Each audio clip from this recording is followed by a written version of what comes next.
Assalomu alaykum. Tradingga oid bo'lgan bepul video darslar va strategiyalarni sizlar bilan o'rtoqlashish uchun efirlar qarshisida Shart Trading Online Akademiyasi. Xudo xohlasa bugun sizlar bilan a, trendning qaytish nuqtasini topish va ayni shu nuqtadan savdoga kirishni o'rganamiz. Cho'zib o'tirmaymiz. Video darsimiz 4 yoki 5 daqiqa davom etadi. Aniq, konkret, ya'ni sekret deydi-ku, sirlar yashiringan joylarni ochib beramiz. Agar kimdir bu joylarni bilsa takrorlash, bilmaganlar uchun esa yangi ma'lumot bo'lib qoladi deb umid qilamiz. Xo'p, bu bizning YouTube'dagi kanalimiz. Agar siz tradingga qiziqadigan bo'lsangiz va noldan o'rganmoqchi bo'lsangiz, mana shu kanalimizga obuna bo'lib qo'ying. Hozirda obunachilar soni 1950 tadan oshdi. Balki siz obuna bo'lsangiz 2000 tadan ham o'tib ketar. Bu yerda siz noldan boshlab bemalol o'sha strategiyalargacha tradingni noldan bemalol o'rganaverasiz. Hech qanaqa pul to'lashingiz shart emas. Xo'p, ketdik. Demak, endi bugun o'rgatadigan narsam nima? Hamma qiziqadi. Ya'ni nimaga qiziqadiki, bozorda o'zlaring bilasizlar, narxning yo'nalishi bor, ya'ni aytaylik sell trend bor, ya'ni narx selga yurishi mumkin bozorda yoki aksincha nima? Narximiz buyga yurishi mumkin. Endi to'g'ri, ba'zi paytlarda bozor flat deydi, ya'ni yollanma harakatdan qilib qoladigan vaziyatlar bo'ladi. Lekin biz bugun o'rganadigan narsamiz aynan sell trend yoki buy trend yoki flat emas, mana shularning ichidan aynan buy trendni qaytish nuqtasini topishni sizlarga o'rgatib qo'yaman. Ya'ni balki ko'pchilik buni bilar, boshida aytgandek bilganlar uchun takrorlash bo'lib qoladi, bilmaganlar uchun esa bu narsa yangilik bo'lib qoladi. Xo'p, hammamiz bilamiz, narximiz tevaga yuradi, ya'ni buyga yurgandan keyin qachondir qayerdandir qaytadi. Ya'ni qaytish nuqtasi bor. Mana shu qaytish nuqtasidan kimlardir savdoga kirishi bilan xuddi bozor unga teskari harakat qilayotgandek, ya'ni aynan o'sha odamni bir $100 pulni shu bozor olib qo'yay degandek, sirazi narx buyga qarab o'sib ketib qoladi. Bir xilga treyderlar bor. Agar mana shu joydan selga kiradi, qaytish nuqtasidan narx oqa beradi. Ya'ni $100 bilan kirib, o'sha $100 ni $150, $200, balki undan ham ko'proq qoladigan treyderlarimiz bor. Shu ikkalasi ham treyder aslida. Ya'ni mana bu joydan selga kirdi, kimdir narx teskari ketib qoldi va boshqa kuni xuddi shunaqa trend bo'luvdi, lekin boshqa treyder kiruvdi, narx oqib ketib qoldi. Ya'ni o'ylanib qoladi, nimaga aynan men savdoga kirsam narx, men selga kirsam buyga uchyapti-yu, sherigim boshqa payt xuddi shunga o'xshagan grafik paydo bo'lsa, kirganda narx selga yurib ketib qolyapti deb o'ylanib qoladi. Buni o'ylanishdi, diqqat bo'lishdi, asabiylashishdi, nima deydi? O'zingizni qiynashingiz kerak yo'q. Buni bir ikkita sekret joylar bor. Men bugun konkret bitta asosiy joyini o'rgatib qo'yaman. Shuni bilib olsangiz, xudo xohlasa, siz ham aynan kirgan joylaringiz nima bo'ladi? Bemalol foydaga chiqishingiz mumkin bo'ladi. Xo'p, men endi USDCF ni ochib oldim. Trend doimiy buyga ketayotganligi uchun hozir o'zlaring bilasizlar, yevro dollarda, tillada trendimiz selga o'zgargan. Biz hozir buy trendni o'rganyapmiz. Xo'p, qiynalmasligimiz uchun grafiklar tayyorlangan. Xo'p, qarab turinglar. Birinchi navbatda nima qilamiz? Birinchi navbatda mana endi pustoy zonada o'rgataman, keyin real grafikda ham ko'ramiz. Narximiz, misol uchun aytaylik, narximiz buyga oshmoqda. Tasavvur qiling, buyga oshyapti. Men yashilda belgilab qo'ydim. Va qachondir qayerdandir qaytadi narx. To'g'rimi? Ya'ni qachondir qayerdandir qaytadi. Qaytish nuqtasini bilganingizdan keyin nima qilasiz? Siz buy trendni tizib olasiz, to'g'rimi? Mana bunday holatda hammalarning o'rgangansizlar, YouTube'da to'la dars yotibdi. Biz Shart Trading kanalimizda ham bor. Mana shunaqa buy trend tizishda o'rgatilgan. Agar kimdir bilmasa, kirib YouTube kanalimizdan Shart Trading YouTube kanalida o'rganib olsin. Tizdi. Ko'pchilik qiladigan xato nima? Mana bu nuqtada buzib o'tishi bilan, ya'ni mana bu joyda, mana shu nuqtada buzib o'tishi bilan nima qiladi u? Sirazi selga kiradi-da. Mana shu nuqtadan nima qiladi?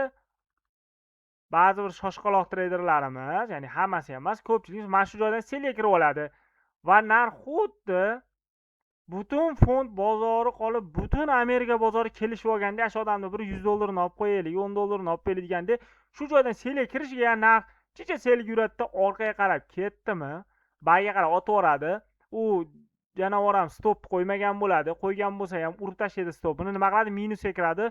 Voydod, bozor meni pulimga zor ekan degan taassurotlarga ega bo'lib qoladi. Endi mana shu joyda stop olib qolmasligi uchun qanday to'g'ri kirish mumkin?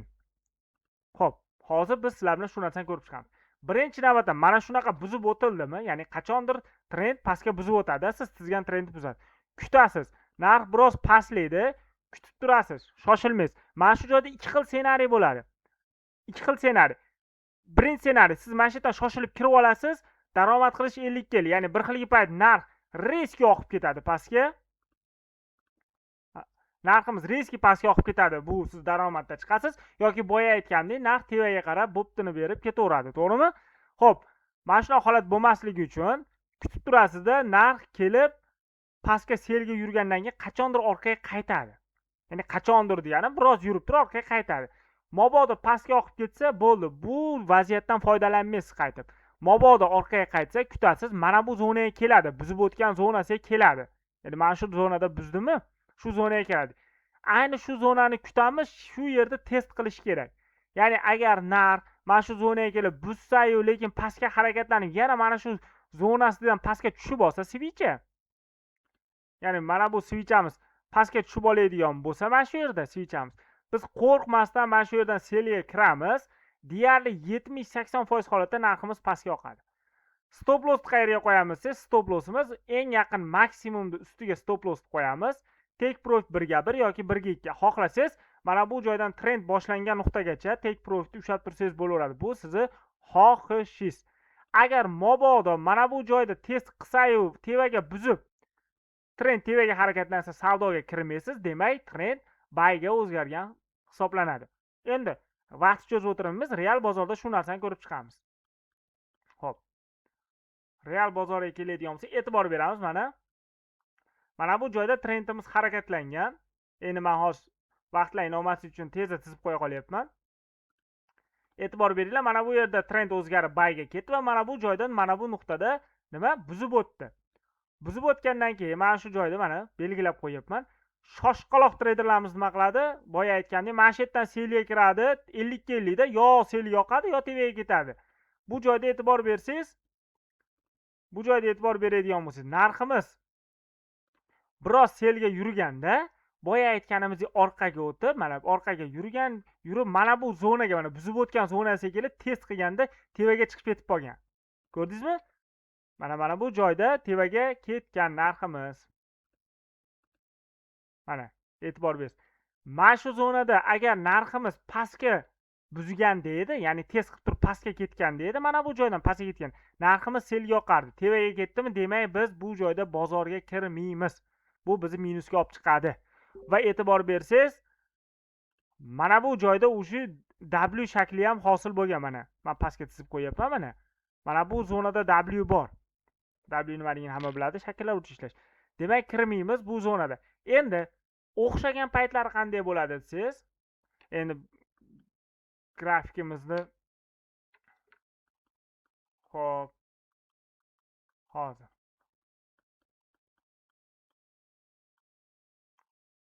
mana bunday qilib turamiz. Endi ming bor uzr, mana bularni o'chirib tashlamasak bo'lmaydi, chunki bular bizni nima qiladi? Chalg'itib qo'yadi. Mana e'tibor bersangiz, mana bu joyda ham grafikimiz o'xshamagan. Nimaga? Trendimiz o'xshamaganining sababi. Mana bu joydan trend hosil bo'lgan, mana ketgan, shu yoqqa qarab, men aytdim buzib o'tgan, orqaga test qilib yana ketdi. Siz agar mana bu yerga stop qo'ygan bo'lganingizda, nima bo'lardi? Stopingizni olib qo'ygan bo'lardi. Shunchaki voydod stopimni oldi, u bo'ldi deb asabiylashib yurgan bo'lardingiz. Xo'p. Bozorni ko'rib chiqamiz, qaysi zonalarda qay darajada ishlaganini. Mana bu joyda ham ishlagan. Mana bunday qilsak, mana buzib o'tib orqaga retest bo'lgan. Bu zonada kirsak bo'lardi, chunki stopni mana bu yerga qo'ysak, e'tibor berasizlar mana. Xo'p, sizlarga e'tibor beramiz. Mana bu joydan agar trend shakllangan deb oladigan bo'lsak, ya'ni buyga ketyapti, mana bu zonada buzib o'tilganligini hisobga oladigan bo'lsak, mana bu zonada buzib o'tilgan desak va biz bu joyni belgilab olsak, mana bunday holatda buzib o'tilgandan keyin e'tibor berasizlar, pastga narximiz harakatlangan, ma'lum bir pastga yurgan, orqaga qaytgan, yana narximiz mana bu zonada, mana test zona bo'lgan. E'tibor bersangiz, tevaga trend ketib yormagan va narximiz nima bo'lgan? Pastga oqqan narximiz. Bu joyda agar siz mana bu zonada birinchi test qilishidayoq agar kirgan bo'lganingizda ham mana bu joyga stopni qo'yardingiz. Xo'p. Mana shu zonaga stopni qo'ygan bo'lardingiz. Take profit boya aytgandek agar maksimal ushlab turolmasangiz, trendni boshlanish nuqtasigacha ushlab tursangiz bo'laveradi. Agar sabringiz yetsa, mana take profitingiz. Va e'tibor bersangiz, mana shu zonadan kirsangiz 0.80 dan 0.7846 gacha narximiz oqib bergan. Ya'ni ko'pchilik qiladigan xatoni boya aytdim. Nima qiladi ko'pchilik? Mana bu yerda birinchida buzib o'tishi bilan kirib oladi. Narximiz ikki xil ssenariyda yoki tevaga yurib ketishi mumkin. Mana e'tibor bersangiz, har doim narx orqaga qaytgan. Va mana bunaqa test qiladi. Ya'ni test qilib narx pastga tushib olsa agar, ya'ni sotib oluvchilarning qo'li, sotuvchilarning qo'li degan narsa borda, tushuncha bor. Ya'ni soddaroq qilib tushuntirganimizda. Bu joyda agar sotib oluvchilarning qo'li ustun kelsa, narximiz oshib ketib qoladi. Ya'ni bozorda talab oshib ketib qoladi. Taklifdan ko'ra talab oshib ketib qolganligi uchun narx oshib ketib qoladi. Endi sotuvchilarning qo'li baland kelib qolsa, ya'ni mahsulot bozorda ko'payib ketib qoladigan bo'lsa, xaridor kamroq bo'ladigan bo'lsa, narximiz tushib ketib qoladi. Bu xuddi bozordagi sezondagi gap. Faqat endi bu valyutalarda siz buni strategiya deyilmaydi, ishlash uslubidan xohlagan valyuta paringizda, xohlasangiz tillada, misol uchun metallar bo'ladigan bo'lsa, xohlasangiz kriptovalyutada istalgan valyutangizda ishlasangiz bo'laveradi. Ya'ni yana bir qator ko'rib chiqasiz. Misol uchun mana e'tibor berasiz. Mana bu zonada ham mana trendimiz misol uchun endi guliga to'g'irlab chizganim yo'q. O'zlaring ishlayotganlarni bir qator guliga qilib, kimdir agar soyadan tortsa soyadan, tanadan tortsa tanadan qilib bir qator ko'rib olasizlar. Mana endi shunday tortib ketyapman, hozir sizlar tushunib olishlaring uchun. Mana bu yerda misol uchun mana buzib o'tgan, mana bu yerda bitta harakat bo'lgan, lekin tevaga ketgan. Mana bu yerda buzib o'tgan, biroz e'tibor bersangiz selga yurgan, kutib turasiz, demak jarayon orqaga qaytadi. Va jarayon orqaga qaytganda mana bu zonada mana sotib oluvchilar va sotuvchilar, bu yerda sotib oluvchilar qo'li baland kelgani uchun narx bayga ketgan va birinchi maksimumimizni, mana bu joydagi maksimumimizni nima qilgan? Yangilab qo'ygan. Agar siz shoshilib mana yerda selga kirib olgan bo'lganingizda, mana bu yerda stop lossingizni olib qo'ygan bo'lardi. Endi buzib o'tish bilan savdoga kirish bu xuddi tavakkal qilishdek gap. 50 ga 50 yo narx sirasi oqib ketishi mumkin yoki tevaga ketadi. Bu tavakkal narsa. Endi qayta mana bunaqa retest qilgandan keyin savdoga kirsangiz, mana bunaqa holatda kirsangiz, deyarli daromad olish ehtimolingiz 80% gacha ko'tariladi. Endi shunda ham 100% zo'r bo'ladi deb bo'lmaydi, chunki bu bozor. Yangilik chiqib qolishi mumkin, siyosiy vaziyatlar, boshqa vaziyatlar bo'lishi mumkin. Shuning uchun 50 ga 50 bo'lmasin, shuni hech yo'q 80 ga 20 bo'lsa ham shu holatda bemalol, misol uchun bitta shu ishlash uslubi bilan ham barcha savdo juftliklarida savdo qilishingiz mumkin bo'ladi. Hozircha shunaqa imkon qadar sodda, qisqa qilib tushuntirib berishga harakat qildim.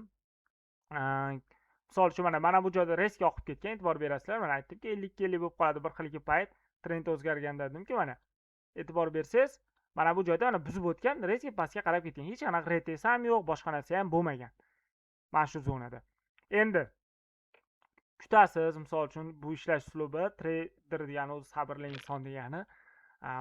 Bitta ustida CFda emas, tillada grafikda ochib ko'rasiz, shunaqa shakl qaysida bor. Eng zo'r ishlash uslubi bu H1 bilan M30 da. Aytib qo'yaverib, baribir kommentariyada hali qaysi time frame da ishlaymiz ham deb so'rab qoladiganlar bo'ladi. Shunaqa. Xudo xohlasa, kanalimizga obuna bo'lib qo'ysanglar, yana ham bir soddaroq ishlash uslublarini, bir kalit joylarini chiqarib boramiz. Kanalimizga joylab boramiz. Bizda Telegramda ham kanalimiz bor. Telegramdan Shart Trading deb qidiringlar. O'tib obuna bo'lib qo'ysanglar, bizda barchasi xudo xohlasa bepul kirib ko'raverasizlar darslarni. Hozircha shunaqa. Sog' bo'linglar, salomat bo'linglar. Savollar bo'lsa kommentariyada bemalol qoldirishinglar mumkin.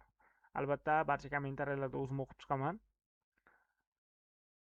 Hammalaringiz o'zlaringizni ehtiyot qilinglar. Sog'lik salomatlikda, yaxshi kunlarda, xayrli savdolar bilan ko'rishishlik Alloh nasib qilsin.